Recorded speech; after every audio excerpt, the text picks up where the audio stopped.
মাঝে মাঝে ঘরটা নিজে হাতে ঝাড়ু দেবেন। স্ত্রীর সঙ্গে ছোট ছোট কাজগুলো নিজে হাতে করবেন। আল্লাহর নবী বলেন, ইয়াকুনু ফি মাহানাতি আহলিহি ওয়া ইয়াকুমুল বাইতা ওয়া ইয়াহলিবুনা সাতাম ওয়া ইয়াকিতা সাওবাহুম ওয়া ইয়াকসিফা নালাহুম ওয়া ইয়াহমিলু বিজাতিন মিনাস সুক। আল্লাহর নবী ঘরেতে স্ত্রীর সঙ্গে ছোট ছোট কাজগুলো করতেন। মাঝে মাঝে নবী আমার ভাই আমার ঘরটা নিজে হাতে ঝাড়ু দিতেন। আমরা কি ঝাড়ু দিই মাঝে মাঝে?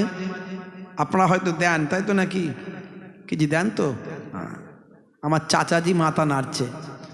আচ্ছা বলেন তো, চাচাজি তাহলে প্র্যাকটিক্যাল অভিজ্ঞতা আছে? চাচি বেঁচে আছে? নাই। যতদিন বেঁচে ছিল ততদিন ভালোবাসতো, খুব ভালোবাসতো তো। হ্যাঁ, দেখেছেন? ঘর ঝাড়ু দিলে বউয়ের ভালোবাসা বেড়ে যাবে না কমবে? আর জোরে বলেন। মাঝে মাঝে স্ত্রীর সঙ্গে ছোট ছোট কাজগুলো করলে স্ত্রীর ভালোবাসা বাড়বে না কমবে? ওরে মারাত্মক বাড়বে। ওই চাচা পরীক্ষা, বাস্তব চাচা বলছে, দেখেছেন তো? যতদিন বেঁচে ছিল এখনো ঝাড় দেয়। চাচাজি যতদিন মানে চাচি বেঁচে ছিল ততদিন কি মোহাব্বত, কথা ঠিক না ভুল? তার কারণ কি? তার কারণ স্ত্রীর সঙ্গে ছোট ছোট কাজগুলো করলে, ঘরটা মাঝে মাঝে ঝাড়ু দিলে প্রেম বেড়ে যায়, প্রেম কমবে না। আর এখনকার ছেলেরা দেখবেন ওসব ঘর ঝাড়ু দেওয়া তো দূরের কথা, ওসব কিছুই করে না। আর ওদের প্রেমগুলো যদি লক্ষ্য করেন দেখবেন ওরা শাহরুখ খানের ভক্ত, সলেমান খানের কাছ থেকে প্রেম শিখেছে, যে জীবনে বিয়ে করেনি, কথা ঠিক না ভুল? সলেমান খানের কাছ থেকে প্রেম শিখেছে। হাত কেটে আই লাভ ইউ, তোমাকে না পেলে মরে যাব, হাই এই করবো। উরে বাপরে, কি মহাব্বত, কি ভালোবাসা রে ভাই। বাম্মা তো পাগল হয়ে গেল, ছেলেটাকে বাঁচাতে হবে। এইসব হাত ফাত কেটে এই মরে যাবে তো, বেঁচে থাকবে কি করে? ধরে বেঁধে কোনো রকমে বিয়ে দিল। সে 2 বছর যেতে না যেতে একটা দুটো বাচ্চা কাচ্চার বাম্মা হলো। তারপরেই দেখা যায় ভালোবাসা জানালা দিয়ে বেরিয়ে গেছে, আর ঝগড়া অশান্তি মারপিট সব দরজা দিয়ে ঢুকেছে। বুঝতে পারছো? রাত্রে 9টার পরে যদি ঘরের পাশ দিয়ে যায়, ঘরের ভিতর থেকে 220 আর 440 আওয়াজ হয়। কিরে ভাই? বলছে ঢিসুম ডাসাম ক্রিকেট বল আর ফুটবল চলছে, মানে গুপগাপ শুরু হয়ে গেছে। বুঝতে পারছো? কেন ভাই? বলে প্রেম জানে না ওরা। প্রেম সব যা কিছু শিখেছে সব বিয়ের আগে, বিয়ের পরে ওদের প্রেম নাই, হারিয়ে গেছে। ঘরটা মাঝে মাঝে ঝাড়ু দেবেন, স্ত্রীর সঙ্গে ছোট ছোট কাজগুলো করবেন, মাঝে মাঝে স্ত্রীর প্রশংসা করবেন। কি গো ফুলটুসির মা, তোমাকে দেখতে খুব সুন্দর লাগছে, বলেছেন কোনোদিন? মাঝে মাঝে বলবেন। বলে হুজুর আপনি তো আমাদের সর্বনাশ করে দিয়ে চলে যাচ্ছেন। সকালবেলা আমাদের ফুলটুসির মা বলবে, কই কো মোহেবুল্লাহ হুসাইনি জলসা করতে এসেছিল, ঘর ঝাড়ু দিতে বলেছে। অনেক দিন আমি তো ঘর ঝাড়ু দিচ্ছি, আজকে কোমরে বড় ব্যথা হচ্ছে, তুমি একটু দিয়ে দাও। চাপে পড়ে যাব, কথা ঠিক না ভুল? আচ্ছা ভাই, সত্যি যদি ঘরটা ঝাড়ু দেন অসুবিধে কোথায়?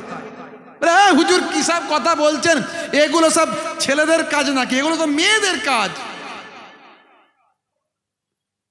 আরে ভাই, আপনি যে সাহেবই হন না কেন, ডাক্তার সাহেব, মাস্টার সাহেব, উকিল সাহেব, মৌলানা সাহেব, হুজুর সাহেব, পীর সাহেব, মুফতি সাহেব, যে সাহেবই হন না কেন, পৃথিবীর বুকে কন্টিনিউয়াসলি, সারা পৃথিবীতে কন্টিনিউ 200 কোটি মানুষ, যে মানুষটার ভক্ত তিনি হলেন নবী। সেই নবী সাহেবের থেকে বড় সাহেব কেউ আছে? সেই নবী, দয়ার নবী মাঝে মাঝে ঘরটা ঝাড়ু দিতেন, স্ত্রীর সঙ্গে ছোট ছোট কাজগুলো করতেন। ওয়া ইয়াহমিলু বিজাতিন মিনাস সুক, আল্লাহর নবী নিজে বাজারে যেতেন, বাজারটা নিজে হাতে কাঁধে করে বয়ে নিয়ে বাড়িতে চলে আসতেন। জোরে বলুন সুবহানাল্লাহ। জানতে হবে তো, পড়তে হবে তো। ওই কারো কাছ থেকে শুনে কোন মিডিয়ায় কি লিখেছে ওসব কথা বলে নবীর বিরুদ্ধে কটূক্তি করে লাভ নাই। ওটা ঠিক না ভুল? আমি কারো বিরুদ্ধে কথা বলতে গেলে তার সম্পর্কে আমাকে রিসার্চ করতে হবে, জানতে হবে, গবেষণা করতে হবে। ওয়াসিম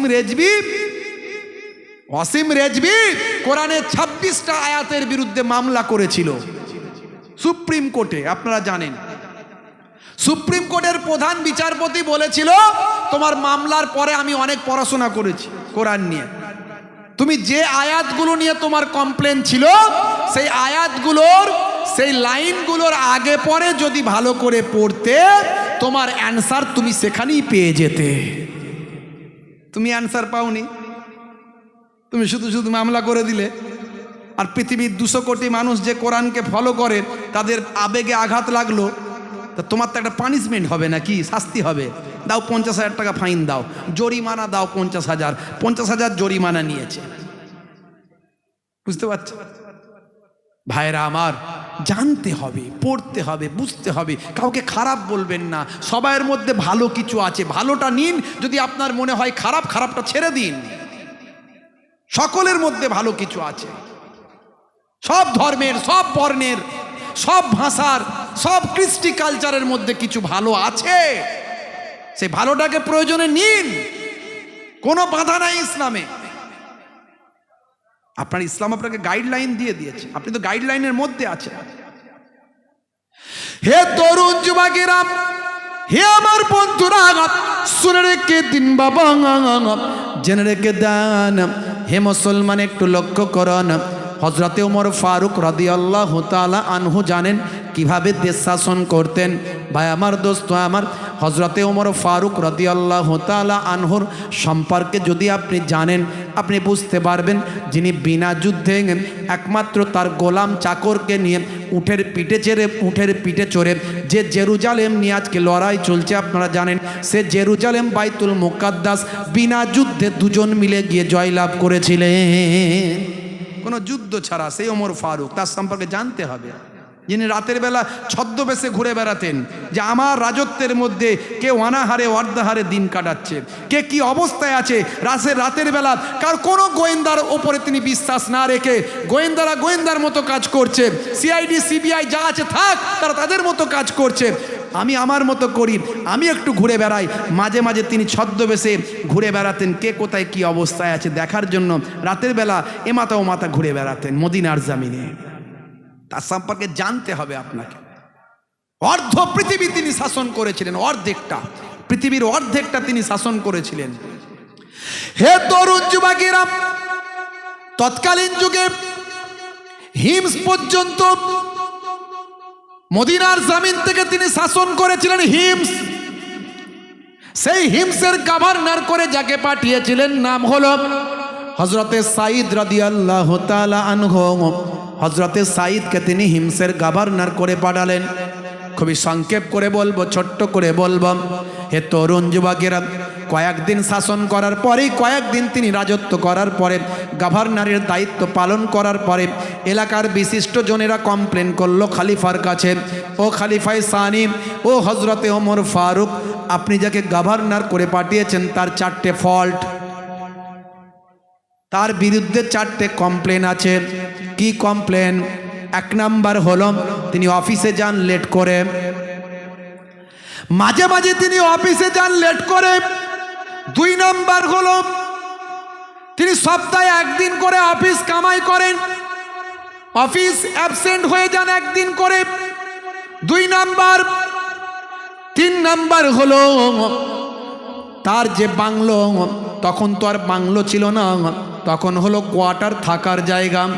তার যেটা থাকার জায়গা, সেখানে সন্ধ্যার পরে যদি কোনো ব্যক্তি কোনো কাজ নিয়ে যায়, তিনি তার কাজটা করতেন না তো বটেই, দরজাখানা খুলতেন না। এটা হলো 3 নাম্বার।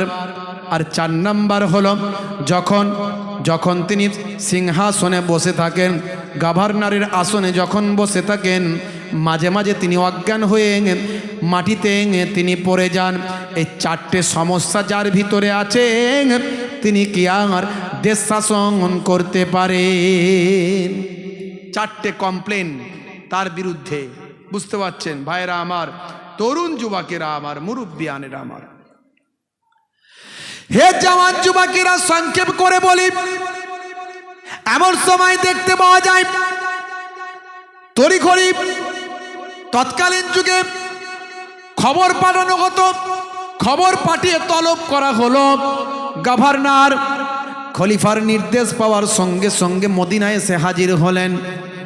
মদিনার মসজিদে নববীতে বসে হযরতে খলিফায়ে সানি ওমর ফারুক জিজ্ঞাসা করছেন, হে গভর্নর সাইদ, আপনার বিরুদ্ধে 4টে কমপ্লেন।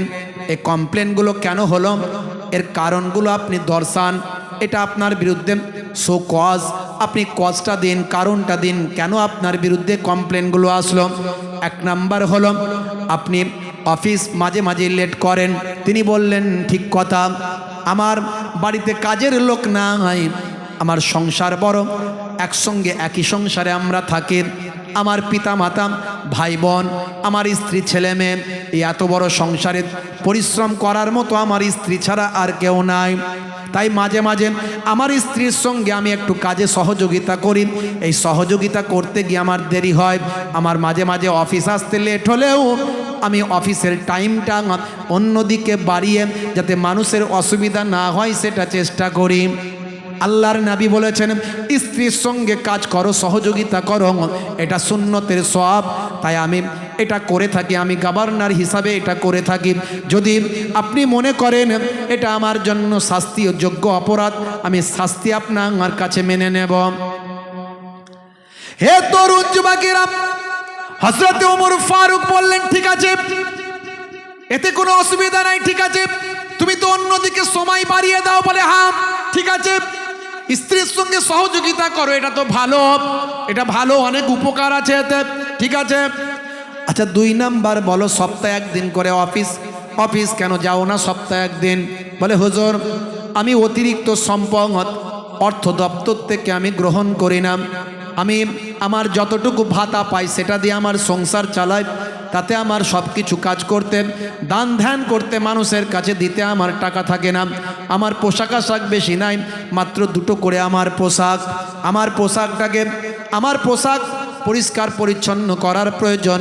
সপ্তাহে আমার বাড়িতে কিছু কাজ থাকে, এই কাজগুলোর জন্য আমি 1 দিন করে সপ্তাহে ছুটি করি।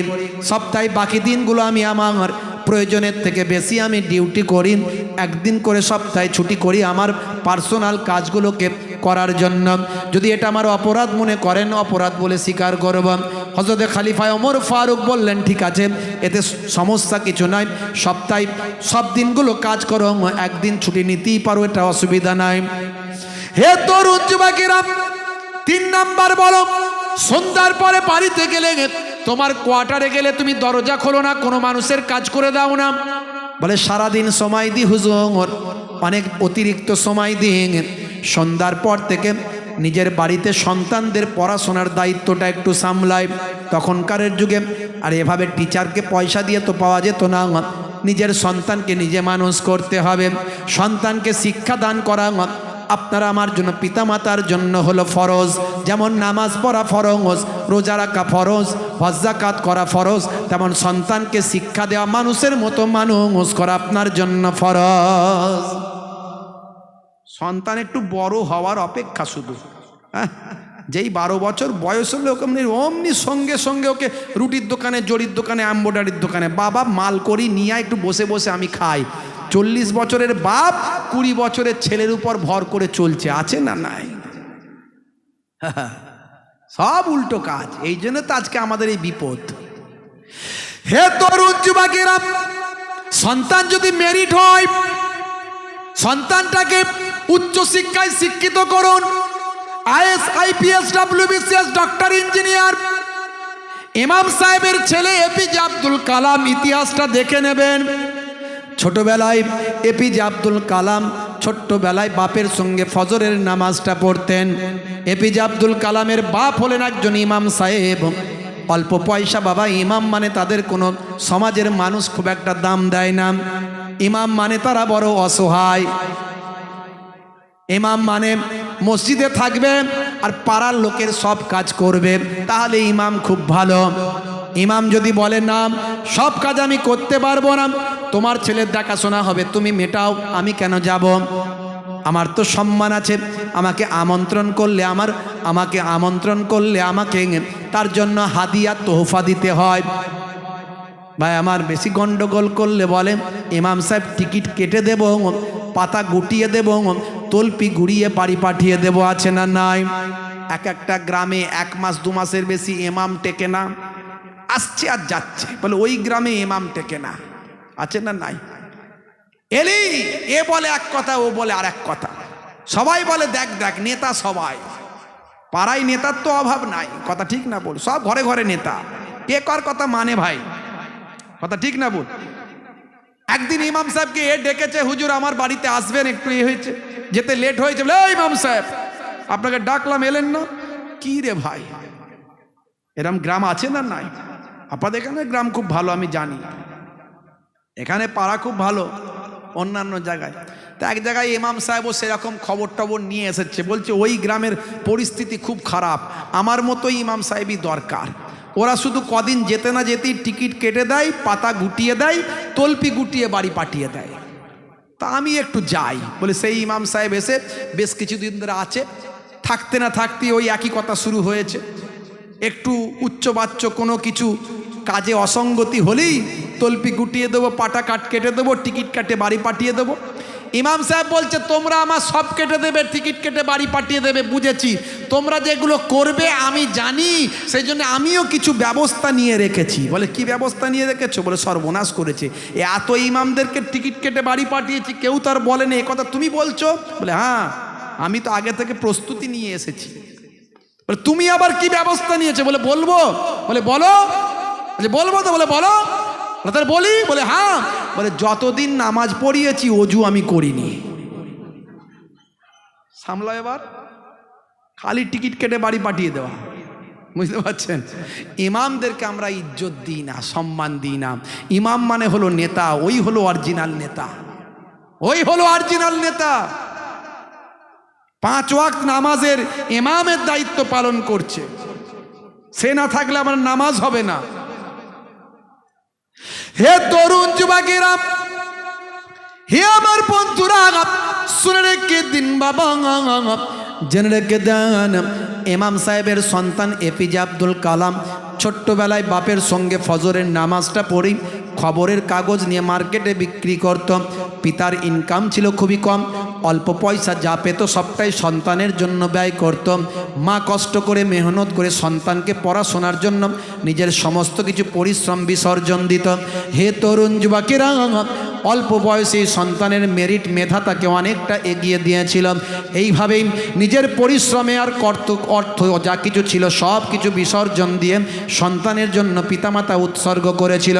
সেই এপিজে আব্দুল কালাম ভারতবর্ষের মিসাইল ম্যান, প্রাক্তন রাষ্ট্রপতি, যাকে পরমাণু বিজ্ঞানী বলা হয়, যার জন্য ভারতবর্ষ পরমাণু বিজ্ঞান পেয়েছে, পরমাণু বোমা পেয়েছে, অ্যাটম বম পেয়েছে। হে তরুণ যুবকেরা, পৃথিবীর 200 ভাই আমার 60খানা দেশের ভিতরে ভারতবর্ষ কয়েক নাম্বারে আছে পরমাণু অ্যাটম বোমার দিক থেকে। ভারতবর্ষের কথা শুনলে সারা পৃথিবী থরথর করে কাঁপে। মাঝে মাঝে বাংলাদেশের মতো একটা ছোট্ট দেশ হুমকি দেয়, তাই তো? কোথায় কি বলবো আর, কোথায় কাশ্মীরি উল আর কোথায় কি, ভাই আমার আর কি বলবো, বলার কিছু নাই। হ্যাঁ, হাসিও লাগে, দুঃখও লাগে। আসলে ব্যাপারটা অন্য কিছু নয়, রাজনীতি। এটা সাধারণ মানুষ মাথা গরম করছে, এগুলো করা উচিত নয়। সাধারণ মানুষের এ ব্যাপারে মাথা গরম করা উচিত নয়, আমি বলবো এটা রাজনীতি। কারণ ওদের ওখানে তত্ত্বাবধায়ক সরকার চলছে এখন, সমন্বয়ক সরকার। এরপরে কিছুদিন পর ভোট আছে, তো ওদেরকে তো জিততে হবে নাকি, জিততে হবে না? আর ওখানে মেজরিটি পার্সেন্ট কারা? মুসলমান। তো মুসলমানদেরকে গরম করে এক কাছে করতে হবে, প্রথমে গরম করে ওদেরকে এক কাছে করতে হবে, ওদের ভোটটাকে এক কাছে করতে হবে। করলি তাহলে গরম করতে গেলে কি করতে হবে? ভারতের বিরোধিতা করতে হবে। হ্যাঁ, কলকাতা দখল করে নেবো, হ্যাঁ আমরা সব এখানে সব মরে গেছি নাকি, কলকাতা দখল করে নেবে, খেয়ে কাজ নাই, পাগলামি পেয়েছে। হ্যাঁ, তা এই সব কথা বললে ও দেশের লোককে একটু গরম করে, দেখছিস আমাদের নেতা দিচ্ছে ভোটে, এই হলো নেতা, ভোটটা একই দেবো। কি মেজরিটি পার্সেন্ট মানুষকে এক করতে পারলি আবার ক্ষমতায় আসবে। আর আমাদের এখানেও তাই, ঠিক একই স্টাইল। এখানে মেজরিটি পার্সেন্ট মানুষ হিন্দু, এখানে ওই ধর্মের খেলা খেলতে হবে আর গরম গরম কথা বলতে হবে, বললি ব্যাস। কিন্তু অত সহজ নয়, মানুষ আর আগের মতো বোকা নাই। হ্যাঁ, এই মুর্শিদাবাদের একজন নেতা বলছে আবার বাবরি মসজিদ করবে, কাজ আর খুঁজে পায়নি। বাবরি মসজিদ করবে মুর্শিদাবাদে, বুঝতে পারছো? হ্যাঁ, হাই রে হাই, মসজিদ না, মসজিদকে অভাব পড়ে গেছে নাকি? হ্যাঁ, একে নামাজ পড়ার লোক নেয়, আবার মসজিদ করবে। আর যেই বলেছে মসজিদ করবে, আর একজন কি যেন মহারাজ সাহেব বেরিয়েছে, মহারাজ সাহেব সে বলে 6টা মন্দির করব, রাম মন্দির 6টা। সামলা এবার ঠেলা ঠেলা সামলা, তাহলে মসজিদ আর মন্দির পুরো করে ফেলো, পুরো ভর্তি। দেশটাই পুরো শুধু মসজিদ আর মন্দির, মসজিদ আর মন্দির, মসজিদ আর মন্দির, এই করো শুধু। ইউনিভার্সিটির দরকার নাই, কলেজ দরকার নাই, বিশ্ববিদ্যালয় দরকার নাই, হসপিটাল দরকার নাই, এগুলো সব কিছু লাগবে না। মানুষ বুঝতে পারছে আর ওসব বলে হবে না। শিক্ষা দীক্ষা যা হওয়ার হয়ে গেছে, আর শিক্ষা দীক্ষা কম হোক আর বেশি হোক, যেটুকু হওয়ার মোটামুটি বোঝার মতো বুঝে গেছে মানুষ। সব কিছুর পেছনে আছে রাজনীতি। আমাদের সাবধান থাকতে হবে, চক্রান্তের মধ্যে পড়লে হবে না, ফাঁদের মধ্যে পা দিলে হবে না, ফাঁদে পা দিলে জড়িয়ে যাবে। আইন আছে, প্রশাসন আছে। আমার এই রাজ্যের সরকার, এই রাজ্যের প্রশাসন এখনো অনেক অ্যাক্টিভ। অন্যান্য রাজ্যের ভিতরে খবর নেবেন, আমি তো অন্যান্য জায়গায় যাই, এই কদিন পরেই যাব আসামে, তার কদিন পরে যাব মহারাষ্ট্রে, সারা ভারতবর্ষে প্রোগ্রাম করি, বুঝতে পারছেন? সব জায়গায় তো খবর আমাদেরকে লোকে বলে। আমরা যেভাবে গ্রাস লেভেলে থাকি, মানুষের কানে কানে থাকি, মানুষ আমাদেরকে কানে কানে সব বলে, তার ঘরের খবর বলে, বুঝতে পারছেন? আমরা তো আর নেতামন্ত্রী নয় ভাই যে আমাদের ধারে কেউ আসতে পারবে না। আমরা ক্ষুদ্র মানুষ, ছোট মানুষ, আমাদেরকে মানুষ আপন করে নেয়, বুঝতে পারছেন? সব বলে। তা আমি যতটুকু আমার অ্যানালাইসিস থেকে আমি দেখেছি, অন্যান্য রাজ্যের থেকে আমার পশ্চিমবঙ্গ অনেক শান্তির জায়গা, অনেক সুস্থ পরিবেশ, অনেক শান্তিতে আছে। এখানকার পুলিশ প্রশাসন, এখানকার যারা দায়িত্বে আছেন, দায়িত্বশীল ব্যক্তিরা অনেক অ্যাক্টিভ। আমি বলছি না সব ঠিক আছে, সব ঠিক আছে আমি বলবো না, কিন্তু তারপরেও বেটার দেন, তার থেকে অনেক ভালো। হে তরুণ যুবকেরা, হযরতে ওমর ফারুকের কথা দিল্লির পার্লামেন্টে মিস্টার কেজরিওয়াল এক সময় বলেছিলেন, ওমর ফারুকের আদর্শ আমাদের ফলো করা দরকার। হে তরুণ যুবকেরা, হে আমার মুরব্বিয়ানেরা, রাশিয়ার প্রেসিডেন্ট মিস্টার পুতিন, তিনি হযরত ওমর ফারুকের ভূয়সী প্রশংসা করেছিলেন তার বক্তব্যে। ওমর ফারুকের জীবন আদর্শ যদি আপনি দেখেন, আপনি অবাক হয়ে যাবেন। সেই হযরতে ওমর ফারুক বললেন, হে সাইদ, তারপর তুমি বলো, তুমি সন্ধ্যার পরে দরজা কেন খোলো না? কেউ যদি প্রয়োজনে আসে, বলে সারাদিন হুজুর কাজের মধ্যে থাকি, সন্ধ্যার পরে সন্তানদের পড়াশোনা করাই, সন্তানদের শিক্ষা দীক্ষার কাজে তিনি নিজেকে নিয়োগ করে, সেই শিক্ষা দীক্ষা দিতে গিয়ে কোনো ব্যাঘাত আসুক এটা আমি চাই না। ইসলামে বলা হয়েছে সন্তানকে শিক্ষা দেওয়া হলো ফরজ, নামাজ পড়া ফরজ, রোজা রাখা ফরজ, সন্তানকে শিক্ষা দিয়ে মানুষের মতো মানুষ করা ফরজ।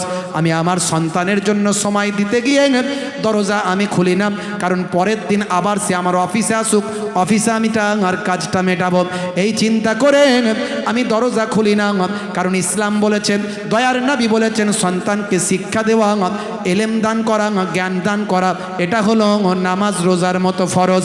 এতে যদি আমার অন্যায় হয়ে থাকে, আপনি বলবেন, শাস্তি দেবেন, মাথা পেতে মেনে নেব। আল্লাহর নবীকে সাহাবী, আল্লাহর নবীর সহচর ফলোয়ার্স হযরতে ওমর ফারুক বললেন, হে সাইদ, তুমি কোনো এটা অন্যায় কাজ করো না, তুমি ঠিকই করেছ। 4 নাম্বার একটা বড় অভিযোগ তোমার বিরুদ্ধে আছে। শোনো সাইদ, তুমি যখন সিংহাসনে বসে থাকো, হঠাৎ করে জ্ঞান হারিয়ে মাটিতে পড়ে যাও, ব্যাপারটা কি? খুবই সংক্ষেপ করে বলি, লম্বা চওড়া নয়, হাতে সময় কম বাবা, বেশি আলোচনা করতে পারছি না। তা কি বলছেন? আমার ওখানে টাইম দেওয়া আছে, আর দান তুলতে হবে না তো? তাহলে তোমাদেরকে বলেছিলাম যে ওই বক্তাকে দান তুলে নিতে, তোমার শুনলে না কথা। হে তরুণ যুবকেরা, ছোট্ট করে বলে দিই, এমন সময় হযরতে সাইদ বললেন, হুজুর তবে শুনুন, কেন আমি মাঝে মাঝে আমার সিংহাসনে বসে অজ্ঞান হয়ে যাই? তখন আমি বিশ্ব নবীর শিষ্য ছিলাম না, তখন নবীর শিষ্যদের সঙ্গে আমাদের একটা যুদ্ধ হয়েছিল। সেই যুদ্ধে নবীর শিষ্যদের মধ্যে কয়েকজনকে আমরা বন্দী করেছিলাম, তার মধ্যে আমার আন্ডারে একজন বন্দি সালাই ছিল, আমার আন্ডারে একজন বন্দি হয়েছিল নবীর একজন প্রিয় শিষ্য, তার নাম হলো হজরতে খোবায়েব। এই খোবায়েবকে বন্দি করে অনেক মারধর আমি করেছিলাম, অনেক শাস্তি দিয়েছিলাম, অনেক অত্যাচার করেছিলাম, অনেক তার উপর জুলুম করেছিলাম। যতই তাকে আঘাত করেছিলাম সে বারবার শুধু আওয়াজ দিয়েছিল, আহাদ আহাদ আহাদ ইয়া রাসূলুল্লাহ। আল্লাহ আল্লাহ বলে আওয়াজ দিয়েছিল, হে আল্লাহর নবী ইয়া রাসূলুল্লাহ বলে আওয়াজ দিয়েছিল। আমি বলেছিলাম নবী ভুলে যাও, আল্লাহ ছেড়ে দাও। সে বলেছিল, ওরে জালেম, আমার জীবন চলে গেলেও আল্লাহ ভুলবো না, নবী ছাড়বো না। এমন সময় আমরা আলোচনা করে বলেছিলাম মারধর করে আর কিছু হবে না, কয়েকদিন ক্ষুধার্ত রাখো, কয়েকদিন না খাইয়ে রাখো, দেখো আল্লাহ নবী ভুলে যায় কিনা। কয়েকদিন ক্ষুধার্ত রেখে দিলাম, ক্ষুধার্ত রেখে রাতের অন্ধকারে একবার দরজাটা ফাঁক করে, জেলখানার দরজাখানা ফাঁক করে একটু উঁকি মেরে দেখার চেষ্টা করলাম খোবায়েব কি করছে। আমি দেখলাম গোলাম মাবুদের দরবারে সিজদাই নামাজে পড়ে আছে। আর আমরা তাকে ক্ষুধার্ত রাখলেও তার মালিক তাকে ক্ষুধার্ত রাখে না। আল্লাহর আসমান থেকে তার কাছে খাবার, বিভিন্ন ফল, আঙুরের থোলা তার সামনে রাখা হয়েছে। জোরে হবে না? আরে জোরে হবে না? হে তরুণ যুবকেরা, খলিফা শুনে নিন কথাটা আমার। ছিল এক সাহাবী খোবায়েব নাম, যুদ্ধে সে বন্দি হলো মোর হাতেতে, কত জুলুম সইল ঘাত প্রতিঘাতেতে। একদিন দেখি বন্দি ঘরেতে খোদার কৃপাতে আঙ্গুর খাইছে, জান্নাতি খাবার দুনিয়াতে খাই, জান্নাতি খাবার দুনিয়াতে খাই, তাই দেখে জুলুম আরো বেড়ে যায়। অনেক অত্যাচার করেছিলাম হুজুর, শেষে আলোচনা করে ঠিক করলাম যে সকালবেলা ফাঁসি কাস্টে ঝুলিয়ে দেব, ফাঁসি কাজটা আমরা ঝুলিয়ে দেব। জিজ্ঞাসা করলাম, বললাম যে সকালবেলা তোমাকে ফাঁসি দেওয়া হবে। তার মধ্যে কোনো ভয়, ভীতি, দুঃখ, কষ্ট কিছু পেলাম না। সে বলে, আমরা জিজ্ঞাসা করলাম তুমি ভয় পাচ্ছ না, তোমাকে ফাঁসি দিয়ে তোমার জীবন হরণ করা হবে, তুমি মারা যাবে? বলে শোনো, ইমানদারেরা মরে গেলে জান্নাত পায়। জোরে বলুন সুবহানাল্লাহ। তা আমার ভয় কিসের? আমি মরে গেলে জান্নাত পাবো। বলি বাপরে বাপ, মারাত্মক কথা। ভাইরা আমার, সকালবেলা ফাঁসি কাস্টে নিয়ে যাওয়া হচ্ছে, ফাঁসিতে চড়ানো হবে। এমন সময় বলা হচ্ছে, খোবায়েব বলো তোমার শেষ ইচ্ছা কি? সেই সময় খোবায়েব বলেছিল, আমার শেষ ইচ্ছা হলো দুটো, তার মধ্যে একটা হলো আমাকে নামাজ পড়তে দাও। আমি আমার মাবুদের সঙ্গে, স্রষ্টার সঙ্গে একবার সাক্ষাৎ দুনিয়াতে করতে চাই। বান্দা যখন নামাজ পড়ে আল্লাহর সঙ্গে বান্দার দিদার হয়ে যায়। আসসালাতু মেরাজুল মুমিনিন, মুমিনদের জন্য মেরাজ হলো নামাজ। আমরা সবাই নামাজি, কথা ঠিক না বল? পড়ি তো নাকি? কবে? জুম্মার দিনে না 5 ওয়াক্ত? কি বিপদ বলেন দেখিনি। বলে হুজুর বরকত হচ্ছে না, ইনকাম করলে থাকছে না, রোগ লেগে আছে, কোনো কিছুতে সাকসেস হতে পারছি না। আরে সাকসেসটা হবেন কোথায়? হাইয়া আলা সলা মানে কি? এসো নামাজের দিকে এসো। হাইয়া আলাল ফালা মানে কি?